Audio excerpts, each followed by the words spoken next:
महानगरपालिका निवडणुका सुरू आहेत आणि अवघे काही तास उरले आहेत आता प्रचार थांबायला. ज्या पक्षाचे महाराष्ट्रात 29 महानगरपालिकांमध्ये सगळ्यात जास्त उमेदवार उभे आहेत, ज्या पक्षाचा प्रचार ज्या व्यक्तीला केंद्रस्थानी ठेवून होतोय असे राज्याचे मुख्यमंत्री देवेंद्र फडणवीस हे आज आपल्याबरोबर कॉफी विथ कौशिकमध्ये आहे. आणि ही नुसती एक मुलाखत नाही आहे, देवेंद्रजी आपलं स्वागत आहे.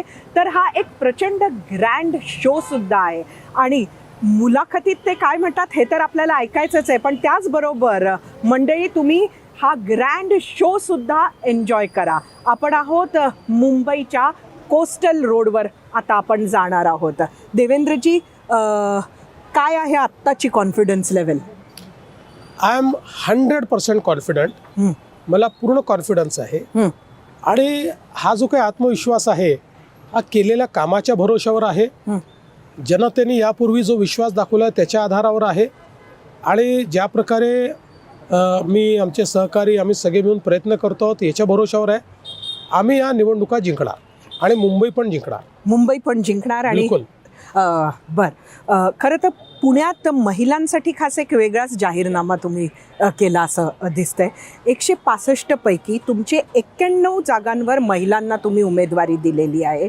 मुंबईतही बेस्ट प्रवासात 50% ची सवलत ही खास महिलांसाठी आहे.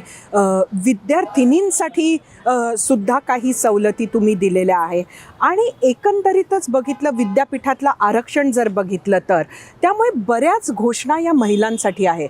लाडक्या बहिणीची जे काही यश तुम्हाला विधानसभेत मिळालं त्यानंतर ह्या सगळ्या निवडणुका महिला सेंट्रिक करायचं असं तुम्ही ठरवलं का? नाही, केवळ एवढंच कारण नाही आहे. मुळामध्ये आत्ताचं जे राजकारण आहे हे राजकारण हळूहळू महिला सेंट्रिक व्हायला लागलेलं आहे. आणि जेव्हापासनं माननीय मोदीजींनी महिलांना विधानसभेत आणि लोकसभेमध्ये आरक्षण देण्याचा कायदा पास केला तेव्हापासनं ज्या काही महिला आहेत या अधिक ॲसर्टिव्ह झाल्या आहेत, त्या राजकारणामध्ये अधिक सक्रिय झालेल्या आहेत आणि अतिशय मेहनतीने काम करत आहेत. आणि अर्थातच आमचा हा प्रयत्न असणार आहे की त्यांची जास्तीत जास्त मतं आम्हाला मिळावीत आणि म्हणून एक नारी सशक्तीकरणाचा अजेंडा हा आम्ही त्या ठिकाणी घेतलेला आहे आणि तोच या ठिकाणी रिफ्लेक्ट होतोय. एकनाथ शिंदेंचा जो लाडका भाऊ प्रचार आहे तो बराच अग्रेसिव्ह आहे, पण तुमचा सटल आहे देवाभाऊ. आणि देवाभाऊंचा प्रचार हा असा सटल ठेवला आहे तुम्ही, का बरं? नाही, आता देवाभाऊ म्हणून मी एस्टॅब्लिशच झालो आहे. आता बहिणी मला देवाभाऊच म्हणतात आणि भाऊही देवाभाऊच म्हणतात. त्यामुळे आता त्याला वेगळ्या प्रकारे प्रचारित करण्याची आवश्यकता नाही आहे. आपण जर बघा, मी कुठेही गेलो तर गर्दीतनं 2-4दा आवाज येतातच देवाभाऊ देवाभाऊ म्हणून. आणि मला असं वाटतं की एक भावनिक नातं हे महिलांशी आमचं तयार झालेलं आहे. या महापालिका निवडणुकीमध्ये एक अजून आपण बघितलं की म्हणजे एक नवीन पद्धत तुम्ही प्रचाराची आणली. म्हणजे आधी तर आम्ही तुम्हाला बघितलंय तुम्ही धावत लिटरली एका सभेनंतर दुसरी सभा, एका रॅलीनंतर दुसरी रॅली, अगदी रात्रीपर्यंत तुम्ही प्रचार करताना आम्ही तुम्हाला बघितले. पण यावेळेला तुमचा फोकस मुलाखतींवरही आहे. खास सेलिब्रिटी मुलाखतीसुद्धा तुमच्या वेगवेगळ्या शहरात होत आहे. तर तुम्हाला कोणी सांगितलं की त्या मुलाखतींच्या माध्यमातून जास्त चांगलं व्यक्त होता येतं की काही विचार करून एक रणनीती तुम्ही अशी ही प्रचाराची पद्धत जी आहे ही मी स्वतः तयार केली. ज्यावेळी मी बघितलं की साधारण प्रचार 1-2 तारखेला सुरू होईल, तो 12 तारखेची शेवटची सभा करून 13ला तो संपेल. कमी वेळ आपल्याकडे आहे. 29 महानगरपालिका आहे. महानगरांच्या क्षेत्रामध्ये बहुधा त्यांची अपेक्षा अशी असते संध्याकाळची सभा व्हावी. संध्याकाळ काही एवढे मिळणार नाही आहेत आणि म्हणून मग जास्तीत जास्त लोकांपर्यंत पोचण्याचं माध्यम काय, मग मी त्याचा प्लॅन केला. काही ठिकाणी रोड शोज करायचे, काही ठिकाणी सभा करायच्या आणि मग काही जाहीर मुलाखती करायच्या. कारण या प्रगट मुलाखतीतून आपल्याला आपला कंप्लीट अजेंडा लोकांपर्यंत पोचवता येतो.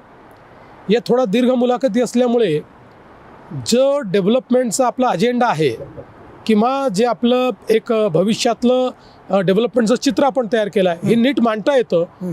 आणि लोकांपर्यंत आपण चांगल्या पद्धतीनं पोहोचतो. आणि मला असं वाटतं की हा प्रयोग खूप यशस्वी झाला. भाजपानं हिंदू मुस्लिम केलं नाही आणि एखादी निवडणूक लढवली, अशी निवडणूक दाखवा आणि 1 लाख रुपये घेऊन जा, असं चॅलेंज उद्धव ठाकरेंनी दिलंय. नाही, मी आपल्यालाच विनंती करतो, कारण शेवटी आपण पत्रकार आहात. पत्रकार हे तटस्थ असतात, ते त्यांचे नाही ना आमचे नाही. प्लीज जाऊन माझे 1 लाख रुपये उद्धव ठाकरेंकडनं घेऊन या. याचं कारण, आपण मुंबई सोडून कुठल्याही महानगरपालिकेचं माझं भाषण, कुठलंही भाषण काढा, त्या ठिकाणी आपल्या लक्षात येईल त्या भाषणांमध्ये की फक्त आणि फक्त विकासावर बोलतो. फक्त विकास, दुसरा विषयच मी आणत नाही. फक्त विकासावर बोलतो आणि मुंबईमध्ये फक्त उत्तरं देतो.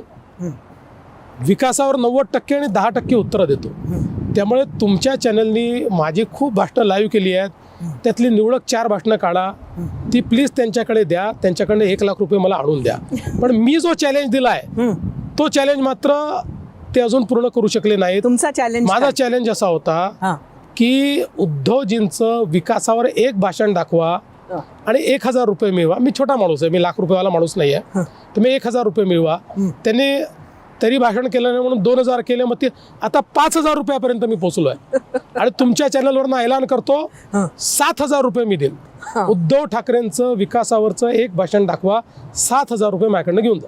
हा, एकंदरीत ना विकास म्हटलं की उद्धवजींचं असंही म्हणणं आहे की आम्ही जे केलं ते तुम्ही चोरताय. म्हणजे आता आपण कोस्टल रोडवर आहोत, हे सगळं आपण बघतोय आणि त्यांचं म्हणणं आहे हे त्यांनी केलं. असं आहे की राईट ब्रदर्सनी विमानाचा शोध लावला. विमान तर पुष्पक विमान आमच्या रामायणात होतं. मग राईट ब्रदरला का बरं तुम्ही त्या ठिकाणी श्रेय देता? ते तर सगळं श्रेय रामायणाला गेलं पाहिजे आणि रामायणातलं पुष्पक विमान हेच खरं विमान आहे असं आपण म्हटलं पाहिजे. बघा, अतिशय बाळबोध आहे. मुळामध्ये हा जो कोस्टल रोड आहे ज्याच्यावरनं आज आपण चाललो आहोत, संकल्पना जुनी होती. एका निवडणुकीत त्यांनी पिकअप केली, आम्ही कोस्टल रोड करू म्हणून सांगितलं, 7 मध्ये सांगितलं, काही झालं नाही. मग आपले पृथ्वीराज चव्हाण होते. पृथ्वीराज चव्हाण साहेबांनी सांगितलं माझा ड्रीम प्रोजेक्ट आहे, तिकडे वरी सरकार खाली सरकार होतं, काही झालं नाही. मी मुख्यमंत्री झालो. मी मुख्यमंत्री झाल्यानंतर कोस्टल रोडचं काम हातामध्ये घेतलं. कोस्टल रोड करणं कठीण नव्हतं, कोस्टल रोडच्या परवानग्या कठीण होत्या. याकरता परवानग्या कठीण होत्या की आपल्या देशाच्या एन्व्हायरमेंटल नॉर्म्समध्ये रेक्लेमेशन रोड करता अलाउड नव्हतं आणि त्यामुळे त्याला परमिशनच मिळत नव्हती. त्याकरता कायदा आणि नोटिफिकेशन सगळं बदलण्याची आवश्यकता होती. मग मी केंद्र सरकारकडे त्याचा पाठपुरावा सुरू केला. 2 वर्ष पाठपुरावा केला, 3 मंत्री बदलले. शेवटी मोदीजींच्या आशीर्वादाने फायनली 5 बैठका झाल्या हाय लेवलच्या आणि 5व्या बैठकीनंतर याला मान्यता मिळाली. शेवटच्या बैठकीतलं सगळं क्लिअर झालं होतं. त्यांनी एका गोष्टीवर अडवणूक केली होती की आपण ही जी सगळी कोस्टल रोडचा प्रोमनाड वगैरे जो सगळा पाहतो, त्यांचं असं म्हणणं होतं की कोस्टल रोड केल्यामुळे जवळपास त्या ठिकाणी तुम्हाला 250 एकर खुली जागा मिळणार आहे आणि इथे जागेचा भाव 2 लाख रुपये स्क्वेअर फूट आहे. त्यामुळे तुम्ही नव्याने रिअल इस्टेट तयार कराल. मी ॲफिडेव्हिट दिलं माझ्या सहीचं, आम्ही रिअल इस्टेट करणार नाही, आम्ही इथे गार्डन आणि प्रोमोनाड करू. आणि त्यानंतर त्याला मान्यता मिळाली. आता ही मान्यता मिळाल्यानंतर हे कोणी करावं? शिंदे साहेब त्यावेळेस MSRDCचे मंत्री होते, त्यांची इच्छा होती MSRDCने करावं. MMRDA तर करायला तयार होती आणि उद्धवजींचं म्हणणं होतं की मी याचं मागे प्रेझेंटेशन दाखवलेलं आहे, त्यामुळे हे महानगरपालिकेला करू द्या. आमचे साथीदार होते, मी सांगितलं चला महानगरपालिकेने करावं. त्यानंतरही या संदर्भात हायकोर्टात केस झाली. हायकोर्टात मी स्वतः लढलो, जिंकून आलो. सुप्रीम कोर्टात केस झाली, सुप्रीम कोर्टात लढून त्या ठिकाणून जिंकून आलो, काम सुरू केलं. आता एक दिवस अचानक मला न सांगता उद्धव ठाकरेंनी याचं भूमिपूजन केलं. भूमिपूजन तुम्हाला न सांगता केलं, मला न सांगता केलं, मला न बोलवता केलं. आणि मला BMCच्या कमिशनरचा फोन आला. ते म्हणाले साहेब अशा अशा प्रकारचं भूमिपूजन त्यांनी ठेवलं आहे, आम्हाला हे समजतं की ते कुठल्याही संवैधानिक पदावर नाही आहेत, हां त्यामुळे त्यांना ते करायचा अधिकार नाही. पण आपण सांगा, आम्ही पुन्हा भूमिपूजन करायला तयार आहोत, हां आपल्या हाताने भूमिपूजन घ्यायला तयार आहोत. मी त्यांना सांगितलं, मला श्रेयवादाच्या लढाईत पडायचं नाही, करू द्या त्यांना भूमिपूजन. मी कोस्टल रोडचं उद्घाटन करेन. आणि अशा प्रकारे कुठल्याही संवैधानिक पदावर नसताना त्यांनी केलेलं ते भूमिपूजन आहे. त्यानंतरही त्याच्या अडचणी आम्हीच दूर केल्या. फायनली कोस्टल रोड पूर्णही आम्हीच केला. त्याचा पहिलाही टप्पा आम्हीच उद्घाटित केला, दुसराही टप्पा आम्हीच उद्घाटित केला आणि फायनल टप्पाही आम्हीच उद्घाटित केला. सगळं काम हे आम्ही पूर्ण केलं. त्यामुळे ते जे श्रेय घेत आहेत त्यांचं श्रेय काय आहे? एक कधीतरी दाखवलेलं प्रेझेंटेशन आणि दुसरं म्हणजे मला न सांगता लपून छपून केलेलं भूमिपूजन. या व्यतिरिक्त त्यांचं काही श्रेय नाही. तुमचं कधी या भूमिपूजनावरून त्यांच्याशी काही चर्चा झाली का? नाही, मी तुम्हाला माहिती आहे, मी अतिशय संयमी माणूस आहे. संयम हा माझा स्थायी भाव आहे. मी त्याच्यावर कधी त्यांच्याशी चर्चाही केली नाही, कधी त्यांना बोललोही नाही. एकंदरीत ठाकरेंवर मुंबईत BMC मधले भ्रष्टाचाराचे बरेच आरोप तुम्ही करताय, इतरही मंडळी करते, आणि ह्याला तुम्ही कन्फ्युजन आणि करप्शन ह्याची ही युती आहे असं तुम्ही म्हटलात. पण ठाकरेंची सत्ता जेव्हा होती आणि तुमच्याबरोबर ते होते त्यावेळेला तुम्ही कारवाई का नाही केली ठाकरेंवर?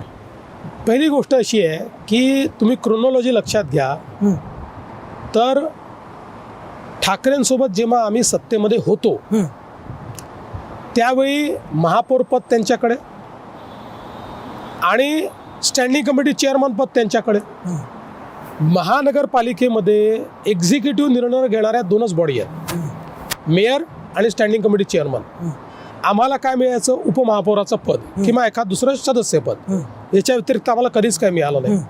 सत्ता होती काँग्रेसची, काँग्रेसचं त्यांचं फिक्सिंग होतं. मुंबईमध्ये आम्ही तुम्हाला काही म्हणणार नाही, तुम्ही आम्हाला काही म्हणायचं नाही. त्यामुळे जे काही त्यांनी महानगरपालिकेच्या स्तरावर मुंबईचं फिक्सिंग केलं होतं त्यामुळे काँग्रेसही कधी ॲक्शन घ्यायची नाही. त्यांना जे पाहिजे ते त्यांना मिळायचं त्या ठिकाणी.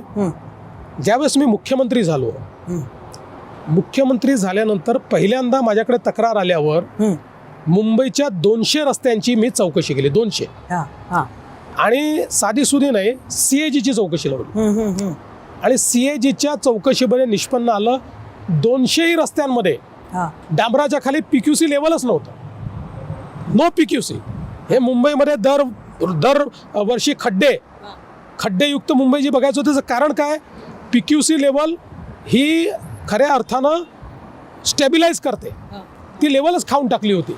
मग त्याच्यात मी ॲक्शन घेतली, लोकांना जेलमध्ये टाकलं, अनेक लोकांना त्या ठिकाणी आपण ब्लॅकलिस्ट केलं. आणि मग 17ची निवडणूक आली. 17च्या निवडणुकीत आम्ही एकमेकांसमोर लढलो. जे करते करवी ते होते कॉन्ट्रॅक्टर्स कडनं, त्यांच्यापर्यंत बघा असं आहे की हे सोपं नसतं. कारण शेवटी इन्व्हेस्टिगेशनला प्रत्येक गोष्टीची चेन लागते. त्यामुळे पहिल्या टप्प्यामध्ये थेट भ्रष्टाचार करणारे जे आहेत तेच त्या ठिकाणी अटक होतात. त्यानंतर 17ला ज्यावेळेस आम्ही निवडणुका लढलो ते 84 आले, आम्ही 82 आलो. माझा महापौर बनत होता. त्यानंतर तुम्हाला किस्सा माहिती आहे, मी अनेक वेळा सांगितलेला आहे. दरवाजा बंद करून बसले होते. शिंदेसाहेब आणि नार्वेकरांनी मला फोन केला. मी निर्णय केला, सगळ्या जागा त्यांच्या, आम्ही सत्तेत सामीलच होणार नाही. आम्ही वॉचडॉग म्हणून, चौकीदार म्हणून या ठिकाणी काम करू. आणि आम्ही ते 5 वर्ष चौकीदार म्हणून काम केलं. इतका भ्रष्टाचार त्यांचा बाहेर काढला. आपल्याला माहिती आहे, कचऱ्याचा घोटाळा झाला. कचरा नेण्याच्या वाहतुकीच्या नावाखाली पैसे काढत असताना ज्या गाड्यांचे नंबर दिले, म्हणजे किती बोका आले होते बघा. त्यात ऑटो रिक्षा आहे, त्याच्यामध्ये मोटरसायकल आहे, त्याच्यामध्ये स्कूटर आहे, त्याच्यामध्ये मोपेड आहे. त्यामुळे पाहिजे त्या गाडीचा नुसता नंबर देऊन हजारो कोटी रुपये काढले. त्यांना आम्ही त्या ठिकाणी जेलमध्ये टाकलं. मिठी नदीमध्ये हे इतके पर्यावरणाच्या गोष्टी करतात. मिठी नदीमध्ये गाळ काढण्याच्या ऐवजी तो गाळ खाल्ला यांनी. आणि कोट्यवधी रुपये हे यांच्या मित्रांनी खाऊन टाकले, तेही जेलमध्ये गेले. एवढंच नाही, मला सगळ्यात वाईट काय वाटतं, कोविडनी जेव्हा मुंबई होरपळली होती त्यावेळी कोविड सेंटरचा घोटाळा मुंबईमध्ये झाला. आणि आपल्याला माहिती आहे, त्या कोविड सेंटरच्या घोटाळ्यामध्ये जे जेलमध्ये गेले कोणाचे जावई होते? मला बोलणं योग्य वाटत नाही, पण तुम्हालाही माहिती आहे. आणि घोटाळा काय होता, कोट्यवधी रुपये महानगरपालिकेकडनं घेऊन कोविड सेंटर उघडलं. त्या कोविड सेंटरमध्ये डॉक्टरांचे पगार, नर्सेसचे पगार, स्टाफचे पगार सगळे दाखवले. त्यातलं कोणीच तिथे नव्हतं. जेव्हा इन्व्हेस्टिगेशन झालं, त्यातल्या प्रत्येक ज्याच्या नावाने त्या ठिकाणी पैसे काढले गेले, त्यांनी सांगितलं की यांनी अकाउंटमधून सगळे पैसे आपल्याकडे वळवले, आम्हाला थोडेसे पैसे दिले, आम्ही कधी त्या कोविड सेंटरला गेलो देखील नाही. आणि त्यावेळी शेकडो लोक या मुंबईमध्ये या कोविड सेंटरमध्ये मृत्युमुखी पडले. आता कसायापेक्षा काय तुम्हाला जास्त आम्ही उपमा द्यायची हो, की कोविडच्या काळामध्ये लोकांना मरण्याकरता तुम्ही भ्रष्टाचार करता, ते करून तुमचं भागलं नाही. रेमडेसिवीरचा घोटाळा केला, खिचडीचा घोटाळा, खिचडी कोविडमध्ये गरिबाला द्यायची खिचडी, त्याचा घोटाळा केला. आणि त्याहीपेक्षा कफन घोटाळा केला, कफन घोटाळा, बॉडी बॅगचा घोटाळा केला. आणि बॉडी बॅगच्या घोटाळ्याचा आरोप असलेल्या त्यांच्या महापौरांनी ज्यांच्यावर FIR झालेला आहे, ॲफिडेव्हिटमध्ये तेही लपवून आताच्या नवीन घोटाळा केला. त्यामुळे यांचे जे घोटाळे आहेत ना, याच्या जर कहाण्या मी सांगू लागलो तर अक्षरशः मला असं वाटतं की मला दिवस पुरणार नाही. एक अजून चॅलेंज उद्धव ठाकरेंनी तुम्हाला दिलंय कालच्या भाषणात, की मी येत नाही स्टेजवर, तुम्ही या, आदित्य सांगेल की आम्ही काय काम केलं, तुम्ही काय केलं. ते आदित्यला प्रमोट करण्याचा ते खूप प्रयत्न करतायत, पण ते जमून नाही राहिलं. तर आदित्य समजा जर त्या ठिकाणी येणार असेल तर माझी गरज काय आहे, माझा एखादा वॉर्डाचा अध्यक्षही पुरे आहे, किंवा एखाद्या माझा उमेदवार पाठवून देतो, तोही आदित्यला उत्तर देऊ शकेल, माझी आवश्यकताच नाही आहे. तुमच्यावर म्हणा किंवा पर्यायानं भाजपावर टीका करणाऱ्यांमध्ये एक नाव सध्या ॲड झालंय आणि ते म्हणजे अजित पवारांचं आहे. ते इतक्या टोकाचं तुम्हाला बोलतायत. 15 तारखेनंतर ते हे थांबवतील, पण लोक ती टीका विसरणार का? त्यात खूप गंभीर आरोप ते तुमच्यावर करतायत. पहिल्यांदा तर ज्यावेळेस या निवडणुका आल्या त्यावेळी आम्ही जाणीवपूर्वक हे ठरवलं की पुणे पिंपरी चिंचवडमध्ये आम्ही युती करू शकत नाही. 1 नंबरचा पक्ष आम्ही आहोत, 2 नंबरचा पक्ष ते आहे. आम्ही जर युती केली तर विनाकारण विरोधकांना स्पेस मिळेल आणि आमच्याच ज्या उमेदवारांना आम्ही तिकीटं देऊ शकणार नाही त्यांना तिकीटं देऊन आमच्या विरुद्ध उभं करतील. त्यामुळे आपापल्या शक्तीने आपण लढू. पण त्यावेळी हे ठरलं होतं एकमेकावर टीका करायची नाही, ही मैत्रीपूर्ण लढत आहे. मी संयम पाळला, मी त्यांच्यावर टीका केली नाही, त्यांच्या कुठल्या टीकेला मी उत्तर दिलं नाही. पण त्यांनी मात्र काही प्रमाणात पातळी सोडून टीका केलेली आहे. ही टीका अयोग्य आहे. मला ती टीका ऐकल्यानंतर प्रचंड दुःख झालेलं आहे. पण शेवटी आता त्यांनी ठरवायचं. त्यांनी त्यांचं ठरवलेलं पण दिसतंय. म्हणजे ते आणि काका नंतर एकत्र येणार असे संकेत तेच देतात आहेत. म्हणजे आम्ही म्हणत नाही आहे. ते आल्यावर तुमच्याकडे मित्र ॲड होणार आहे की मित्र जाणार आहे? नाही, मी तुम्हाला एक सांगतो की आज तरी आम्हाला जी माहिती आहे त्या माहितीप्रमाणे त्यांचा आणि काकांचा जो काही या ठिकाणी अलायन्स झाला आहे, जी युती झाली आहे, ती पिंपरी चिंचवड आणि पुण्यापुरतं मर्यादित आहे. पलीकडची माहिती आमच्याकडे नाही. पण ते एकत्र आले तर शरद पवार आणि त्यांची ही मंडळी तुमच्याकडे आली तर तुम्हाला चालणार असेल? नाही, प्रश्न काय आहे, राजकारणामध्ये हायपोथेटिकल सिच्युएशनवर कधी आपलं मत व्यक्त करायचं नसतं.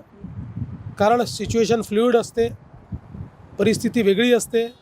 त्यामुळे आज तरी ते आमच्याकडे येण्याचे चान्सेस दिसत नाही. त्यामुळे त्याच्यावर मी कुठलंही मत व्यक्त करत नाही. अरे एक नारा आहे ना, तो इतक्यात खूप चालतोय. तो म्हणजे 2 पार्टी फेक है, काका पुतण्या एक है. हे तुमचंही मत आहे का?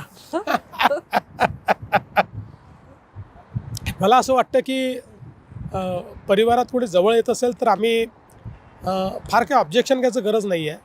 पण पॉलिटिकली जर कोणी एक येत असेल तर आम्ही त्याच्यावर नजर ठेवून आहोत. योग्य वेळी त्याच्यावर प्रतिक्रिया देऊ. नुसतं तेच नाही, भाजप आणि अजितदादा यांची सुद्धा तशी नुरा कुस्तीचे असं मत आहे. म्हणजे हे स्ट्रॅटेजी म्हणून केलंय नवाब मलिक. नाही, मुंबईमध्ये आम्ही थेट भूमिका घेतली. अजितदादांची इच्छा होती आमच्या महायुतीत यायची, पण आमच्या अध्यक्षांनी सांगितलं की तुमचे प्रचार प्रमुख नवाब मलिक असल्यामुळे आम्ही तुम्हाला घेऊ शकत नाही. ते म्हणाले आम्ही बदलू शकत नाही, त्यामुळे ते बाजूला आहेत. पुणे आणि पिंपरी चिंचवडचं मी जाहीरपणे सांगितलं, जाहीरपणे. नुरा कुस्तीचा विषयच नाही. नुरा कुस्तीचा अर्थ काय असतो? दाखवायला लोकांना खरी कुस्ती आणि लढायला मात्र फिक्स कुस्ती. आम्ही स्पष्टपणे सांगितलं आम्ही इथे एकत्रित लढणार नाही आहोत. आमच्या मैत्रीपूर्ण लढती आहेत, हे मी सुरुवातीला सांगितले. जर मुंबईत तुम्हाला आकडे कमी पडले आणि त्यावेळेला अजितदादांच्या पक्षाची मदत घ्यायची वेळ आली तर ती घ्याल का? बघा, पुन्हा एकदा सांगतो, आज तुम्ही लिहून घ्या, आम्हाला मुंबईमध्ये कोणाच्याही मदतीची गरज पडणार नाही. भाजप, शिवसेना, रिपाई, महायुती पूर्ण बहुमत आणि बहुमतापेक्षाही चांगले आकडे, बहुमतापेक्षाही कम्फर्टेबल आकडे जागा आम्हाला मिळणार आहेत. पण गरज लागली तर? नाही, लागायची गरजच पडणार नाही. शिंदेंनी तुमच्यापेक्षा म्हणजे 60 जागा जवळजवळ मुंबईत कमी घेतल्या. त्यामुळे एक लॉजिक उद्धव ठाकरेंचं पटण्यासारखं आहे. त्यांचं म्हणणं हे आहे की त्यांनी महापौरचा दावा सोडून दिलाय तसाच. म्हणजे ते जे बाळासाहेबांचा विचार म्हणतात, म्हणजे उद्धवजींचं वेगळं म्हणणं होतं की बाळासाहेबांचा विचार नेहमी हा होता की शिवसेनेचा महापौर असावा, पण ते त्यांनी निवडणुकीच्या आधीच तिथे शस्त्र टाकली असं त्यांचं म्हणणं आहे. पण म्हणजेच जर तुम्ही जिंकलात तर भाजपचाच महापौर हे पक्क झालंय का? असं आहे, पहिली गोष्ट तर त्यांच्यापेक्षा ते आमच्यापेक्षा 47 जागा कमी लढत आहेत, 60 नाही. दुसरं, तुम्ही दुसरीकडे बघा, मुंबईमध्ये आमचे आमदार आहेत 15, त्यांचे आमदार आहेत 5. म्हणजे रेशो काय असला पाहिजे तसा विचार केला तर त्यांना 35% आणि आम्हाला 65%, असा रेशो नाही केला आम्ही. हा रेशो आहे 55% आणि 45%चा. त्यामुळे कुठेही आम्ही अन्याय केला असं तर नाही आहे. आणि दुसरं, कल्याण डोंबिवलीमध्ये आमची ताकद असतानाही युती झाली पाहिजे म्हणून आम्ही 56 जागा घेतल्या. 56 जागा घेतल्या, त्यांना 65 जागा दिल्या. आता याचा अर्थ आम्ही महापौर पद सोडून दिलं का? नाही सोडलं. कल्याण डोंबिवली ते युतीचा महापौर होईल, मुंबई ते युतीचा महापौर होईल, कुठल्या पक्षाचा होईल आम्ही दोघं मिळून ठरवू.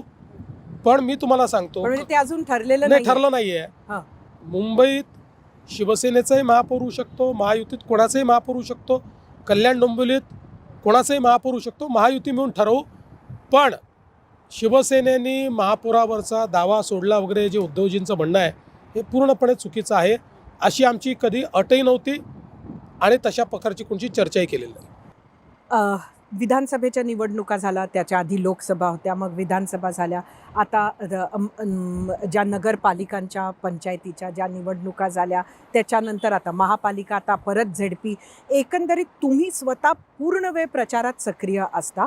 कुठेतरी तुमच्यावर, तुमच्या मंत्रिमंडळावर हा ताण आहे असं नाही वाटत का? इतर कामं करायला वेळ मिळतोय का? नाही, उलट मला तर वाटतंय फार चांगलं आहे. दर 6 महिन्यांनी इलेक्शन येण्याच्या ऐवजी 3 महिन्यात सगळे इलेक्शन होऊन जाणं, म्हणजे मग पुढच्या काळात आपण गव्हर्नन्स करता मोकळे असतो. पण याही निवडणुकीच्या काळामध्ये माझं काम कुठे थांबलेलं नाही. मी यातही सवड काढतो, पेंडिंग फाईल्स क्लिअर करतो. आचारसंहितेत न बसणारे, म्हणजे जे आचारसंहितेत बसतात किंवा ज्याला आडवी येत नाही ते डिसिजन्स घेतो. आताही तुम्ही 3 दिवसापूर्वी पाहिलं असेल, मी बैठका घेतल्या, मी MOUs केले. तर मग हे सगळं आपलं चालूच असतं. तुम्ही जर मुंबईत जिंकलात तर आमच्यासमोर एक हॉरर फिल्मच आता वाटायला लागलेली आहे आम्हाला. म्हणजे तुम्ही जर BMC जिंकली तर एकतर तुम्ही मराठी माणसाला हद्दपार करणारे, दुसरं म्हणजे तुम्ही मुंबई गुजरातला देणारे, मुंबईचं बॉम्बे होणार आहे, त्याच्यानंतर ती अडाणीमय तुम्ही केलीच आहे आणि अजून करणार आहे. त्याचबरोबर मोदींना मराठी माणूस नको आहे म्हणून शिवसेना, उद्धव बाळासाहेब ठाकरे नको आहेत. तर हे जे एक प्रचाराचं चित्र आहे त्याबद्दल काय म्हणाल? याला एका शब्दात सांगायचं झालं तर निराश लोकांचं अरण्यरुदन आहे.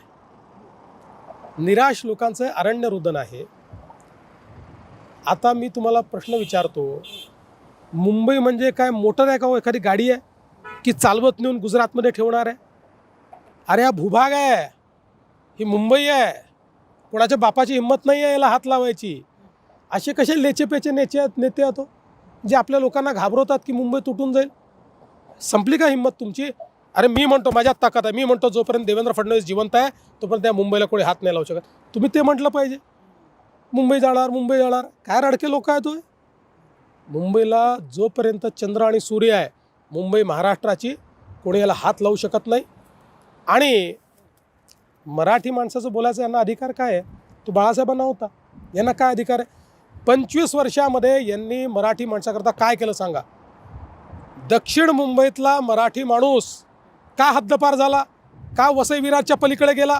त्याला काय इथे घर मिळालं नाही? आज BDD चाळीच्या संदर्भात वर्षानुवर्ष यांच्या काळामध्ये BDD चाळीत हा बिल्डर की तो बिल्डर हाच वाद घालत राहिले. मी मुख्यमंत्री झालो, मी निर्णय केला BDD चाळीमध्ये बिल्डर येणार नाही. BDD चाळीमध्ये म्हाडा रिडेव्हलपमेंट करेल. म्हाडाला काम दिलं, टेंडर काढले, वर्क ऑर्डर केला, भूमिपूजन केलं, काम सुरू केलं. आणि आता चाव्या देखील वाटल्या. 80,000 मराठी लोक 120 स्क्वेअर फुटात राहणारे 500 स्क्वेअर फुटात निशुल्क त्या ठिकाणी गेले, जे मीरा भाईंदरच्या पलीकडे एखादा फ्लॅट अफोर्ड करू शकत नव्हते. अभ्युदयनगर असेल, विशाल सह्याद्री, ज्या ठिकाणी आपले माथाडी कामगार आहेत, या ठिकाणचं पत्राचाळ. आता पत्राचाळ तर उदाहरण आहे. पत्राचाळ तर यांना लाजीनी मान खाली घालणार आहे.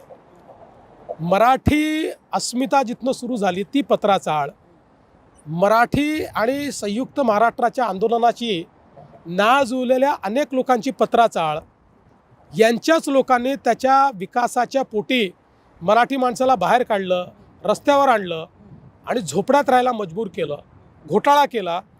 मी मुख्यमंत्री झाल्यानंतर पत्राचाळीचा त्या घोटाळेबाजांकडनं पत्राचाळ बाहेर काढली, त्या ठिकाणी घरं बांधली आणि घरांच्या चाव्या हँडओव्हर केल्या.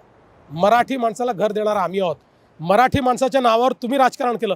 माझा सरळ सवाल आहे तुम्हाला, तुम्ही गिरणी कामगारांकरता मोर्चे काढले ना, मग या महानगरपालिकेच्या माध्यमातनं गिरण्यांच्या जमिनीवर ज्यावेळी मोठे मोठे टावर होत होते आणि त्यांना तुमची महानगरपालिका ज्यावेळेस मान्यता देत होती, त्यास अट का नाही टाकली की माझ्या गिरणी कामगारांना घर द्या?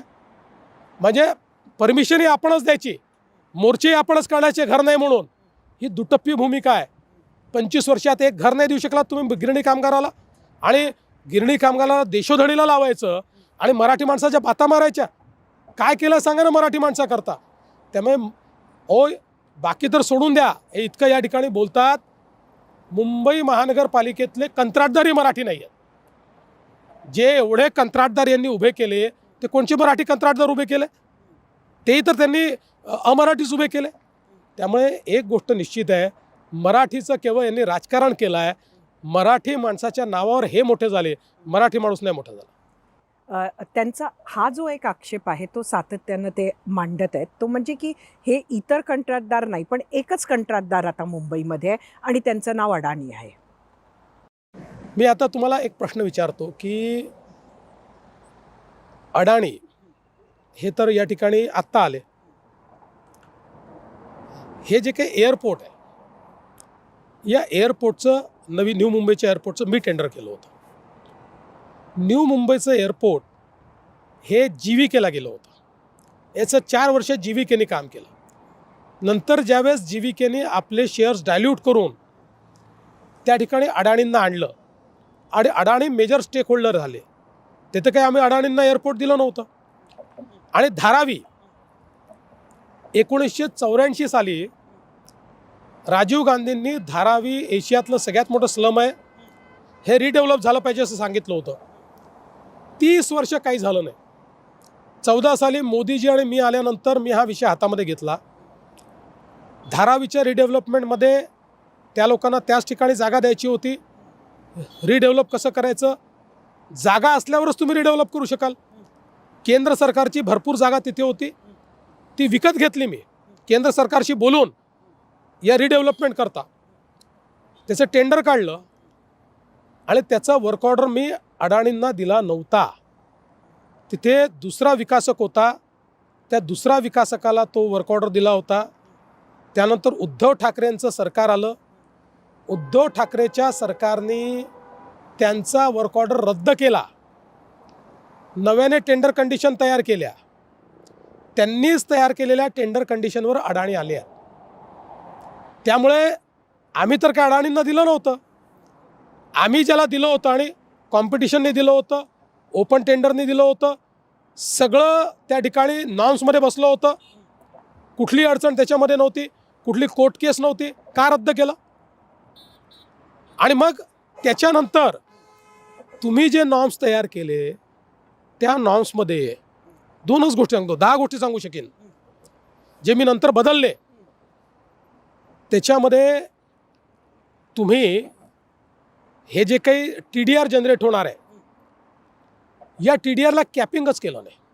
मोनोपॉली दिली, TDRची मोनोपॉली दिली की first right to purchase TDR will be only from Dharavi, from Adani. ही मोनोपॉली दिली आणि त्याच्या किमतीवर तुम्ही कुठलं नियंत्रण ठेवलं नाही. मी म्हटलं चालणार नाही. मी त्या ठिकाणी ते सगळं चेंज केलं.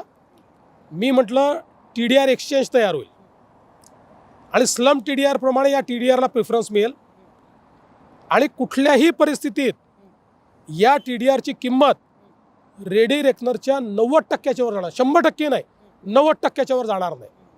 ही ट्रान्सपरन्सी त्याच्यामध्ये मी आणली. नाहीतर तुम्ही तर देऊन टाकलं होतं ना सगळं. या मुंबईमध्ये अन्य कोणाचा TDRच चालला नसता. हे मी थांबवलं आहे या ठिकाणी.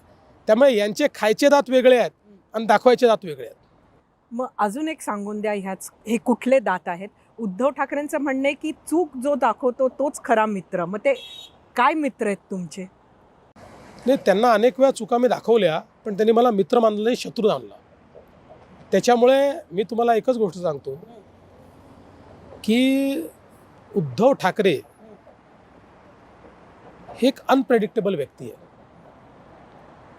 आणि त्यांचा सगळ्यात मोठा प्रॉब्लेम आहे त्यांचा इगो. आपल्या इगो करता आपल्या घराला आग लावून देखील ते मजा पाहू शकतात, असं माझं कन्क्ल्युजन आहे. हा जर इगो त्यांच्यामध्ये नसताना तर त्यांच्या पक्षाची परिस्थिती झालीच नसती. बघा, एक असतो आत्माभिमान, एक असतो स्वाभिमान. तो असलाच पाहिजे.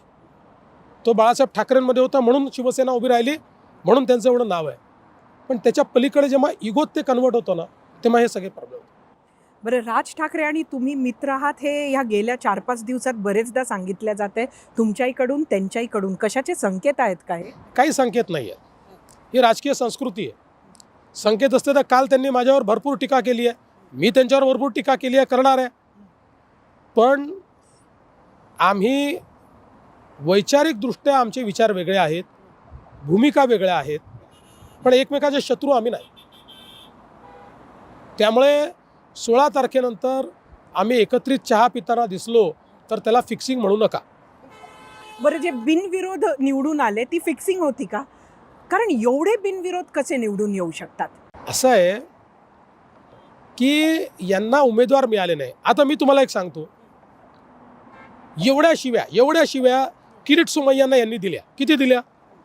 जेलमध्ये टाकतपर्यंत प्रयत्न केला. किरीट सोमय्यांचे सुपुत्र नील सोमय्या लढत आहेत. आता नील सोमय्याला तर हे रिकामे सोडलं नसतं यांनी, यांच्याजवळ कॅन्डिडेट असतात. तर शिवसेनेला कॅन्डिडेट देता आला नाही म्हणजे उद्धव उभाठाला, शरद पवारांना देता आला, काँग्रेसलाही नाही देता आला. तिघांना म्हणजे एक आपण समजतो की अधिक उमेदवार तुमचेच निवडून नाही, तसं नाही. एक मिनिट पूर्ण ऐकून घ्या. म्हणजे याचा अर्थ पहिल्यांदा तुम्ही हे डिसायफर करतो मी की याचा अर्थ काय आहे. उमेदवार जर यांच्याकडे असतात यांनी दिलाच असता ना, हे नाही देऊ शकले. असंच सगळ्यात जास्त जे निवडून आले आहेत ते कल्याण डोंबिवलीत आले आहेत. कल्याण डोंबिवलीमधली मागची निवडणूक जर आपण बघितली तर आम्ही शिवसेना आणि आमचे बंडखोर मिळून 122 पैकी 105 आमचे निवडून आले. आणि त्यानंतर भाजपची ताकद त्या ठिकाणी वाढली, आमच्या आमदारांची संख्या त्या ठिकाणी वाढली. आणि एवढंच नाही तर जेवढे शिवसेनेचे नगरसेवक होते आणि पदाधिकारी होते जुन्या, ते सगळे शिंदे साहेबांसोबत आल्यामुळे शिंदे साहेबांच्या शिवसेनेचे ते सगळे झाले. त्यामुळे यांच्याकडे कार्यकर्तेच उरले नाही. बरं, तिथे दुसऱ्या पार्टीचं अस्तित्वच संपून गेलं मागच्या निवडणुकीत. कोणी नव्हतंच, मनसे नाही, राष्ट्रवादी नाही, कोणीच नाही. त्यामुळे यांना त्या वॉर्डांमध्ये उमेदवारच मिळाले नाहीत. आता मी एक तुम्हाला विचारतो, फक्त आमचे आले का? इस्लामिक पार्टीचा कसा आला? बरं ते जाऊ द्या, इंडिपेंडंट आला. एक इंडिपेंडंट अविरोध आला, आम्हालाही उमेदवार नाही मिळाला त्या ठिकाणी, कोणालाच नाही मिळाला. आता त्यांनी का दमदाटी केली का? आम्हाला काय दमदाटी केली त्यांनी? तो इंडिपेंडंट, आम्ही सत्ता पक्षात. त्यामुळे ह्या सगळ्या गोष्टी ज्या आहेत ना, आपण घरी बसून राहायचं, पक्ष मोठा करायचा नाही, कार्यकर्त्यांना बॅकिंग द्यायचं नाही, मग कार्यकर्ते कसे उभे राहतील तुमच्याकरता? पण त्याच कल्याण डोंबिवलीमध्ये काल 3,000 रुपयाचं पाकिटं वाटताना शिवसेनेच्या लोकांनी भाजपाच्या लोकांना पकडलं. कल्याण डोंबिवलीमध्ये भाजप कुठेही पैसे वाटत नाही, कल्याण डोंबिवलीमध्ये तर नाहीच नाही. आणि कल्याण डोंबिवलीमध्ये तर आम्ही आणि शिवसेना एकत्रित आहोत, त्यामुळे काही असा घटना घडण्याचं कारणच नाही. बरं देवेंजी, मला माहिती आहे प्रश्न माझ्याकडे खूप आहेत, पण तुमच्याकडे वेळ नाही, प्रचार आहे. त्यामुळे शेवटचा एकच नाव तुम्हाला सांगायचं आहे ह्या पुढच्या 3 प्रश्नांना घेऊन. हे जे काही तुमचे विरोधक या निवडणुकीत उभे झाले, त्यामध्ये सर्वात यशस्वी विरोध कोणी केला असं तुम्हाला वाटतं? उद्धव ठाकरे, राज ठाकरे की अजितदादा? खरं सांगू का, मी खूप वर्ष विरोधी पक्षात काढलेले आहेत. त्यामुळे विरोधी पक्ष काय करू शकतो आणि विरोध कसा करायचा असतो याची PhD माझी आहे. त्यामुळे विरोधक म्हणून तिघही फेल आहेत. तिघही फेल आहे. बरं ह्यापैकी तुमचे मित्र आता म्हणजे किमान 2 आहेत, तर आता आणि मीच मित्र हे उद्धव ठाकरेंनी सुद्धा सांगितलं. त्यामुळे राज ठाकरे, उद्धव ठाकरे आणि अजितदादा, सगळ्यात जवळचा मित्र कोण? पण सगळ्यात जवळचे मित्र एकनाथ शिंदे आहेत, त्याच्या खालोखाल जवळचे मित्र अजितदादा, आणि मग पॉलिटिक्सच्या पलीकडचे मित्र हे राज ठाकरे आहेत, आणि दुरावलेले मित्र हे उद्धवजी आहेत. आता ह्या तिघांचाच आपण निकाल बघूया. कोणाचा स्ट्राईक रेट तुम्हाला वाटतं जास्त चांगला राहील या तिघांपैकी? उद्धव ठाकरे, राज ठाकरे की अजितदादा? स्ट्राईक रेट हा मला असं वाटतं की महाराष्ट्रामध्ये, पॅन महाराष्ट्राचा विचार केला तर अजित पवारांचा या दोघांपेक्षा जास्त राहील. आणि मी पहिल्या दिवशीपासून सांगतो आहे की दुर्दैवाने या अलायन्सचा विक्टीम हा राज ठाकरे ठरतील. या अलायन्समध्ये राज ठाकरेंचा फायदा उद्धव ठाकरेंना होईल, उद्धव ठाकरेंचा फायदा राज ठाकरेंना होणार नाही. त्यामुळे मला असं वाटतं की स्ट्राईक रेटमध्ये कदाचित यामध्ये राज ठाकरे सगळ्यात कमी राहतील. देवेंद्रजी, आपले खूप खूप धन्यवाद. आणि तुमच्या निमित्तानं एक वेगळ्या पद्धतीनं मुंबई आमच्या दर्शकांना सुद्धा बघायला मिळाली. आणि मलाही तुलनेनं स्लो मोशनमध्ये कोस्टल रोडवरनं जाण्याची मजा घेता आली. धन्यवाद. थँक्यू.